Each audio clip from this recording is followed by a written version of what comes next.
Hello everyone, সবাই কেমন আছেন? আশা করি সবাই অনেক ভালো আছেন। তো আজকে আপনাদেরকে দেখাবো কিভাবে আপনারা বিকাশের মাধ্যমে পল্লী বিদ্যুৎ বিল পরিশোধ করবেন।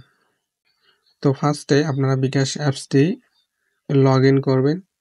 লগ ইন করার পরে এরকম ইন্টারফেস দেখবেন। তো এখান থেকে জাস্ট আপনারা এই যে পে বিল নামে একটা অপশন, তো পে বিলে ক্লিক করবেন।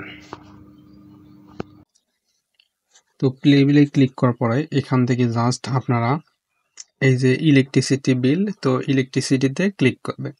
বিদ্যুৎ পোস্টপেইডে ক্লিক করবেন। তো ফার্স্টে এখানে আপনার মিটারের যে নাম্বার আছে, অ্যাকাউন্ট SMS অ্যাকাউন্ট নাম্বার, সেই নাম্বারটা এখানে আপনি বসিয়ে দিবেন। তো এটা হচ্ছে SMS অ্যাকাউন্ট নাম্বার। তো এই নাম্বারটা আপনি ওখানে জাস্ট বসিয়ে দিবেন। তো এই নাম্বারটি বসিয়ে দেওয়ার পরে এখান থেকে আপনি জাস্ট মাসটি সিলেক্ট করবেন। এরপরে আপনি প্রসেস টু পে এটাতে ক্লিক করবেন। এরপরে আপনার কাগজে যে বিলটি লেখা থাকবে সেই বিলটার সাথে কিন্তু এখানে সেম মিল হবে। তো এখান থেকে তো এরপরে কন্টিনিউ করতে হবে। কন্টিনিউ করার পর এখানে আপনার বিকাশ পিনটি দিয়ে দিবেন। দেন এখানে আপনি ট্যাব দিয়ে ধরে রাখবেন।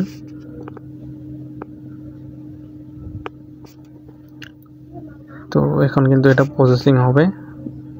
তো প্রসেসিং হওয়ার পরে এখান থেকে আপনি জাস্ট একটা কাজ করবেন, সেটা হচ্ছে আপনার যে কারেন্ট বিলটি আপনি এখানে পরিশোধ করলেন সেই একটা ডকুমেন্ট এখান থেকে আপনি PDF ডাউনলোড করতে পারবেন।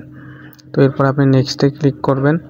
ক্লিক করার পর এখানে দেখতে পাচ্ছেন ডাউনলোড রিসিপ্ট, তো এটাতে ক্লিক করবেন। ক্লিক করে PDFটি কিন্তু আপনি ডাউনলোড করে আপনার ফোনে রেখে দিতে পারেন। তো এটা আপনার প্রমাণ। তো এটা আপনার কোনো সমস্যা হলে এই প্রমাণ দেখালেই আপনার সব কিছু সলভ হয়ে যাবে। তো ভিডিওটি যদি আপনাদের কাছে ভালো লেগে থাকে সবাই একটা লাইক কমেন্ট শেয়ার করবেন। এরকম ইম্পর্টেন্ট ভিডিও পেতে আমাদের চ্যানেলের সাথে থাকবেন। তো সবাইকে ধন্যবাদ। আসসালামু আলাইকুম।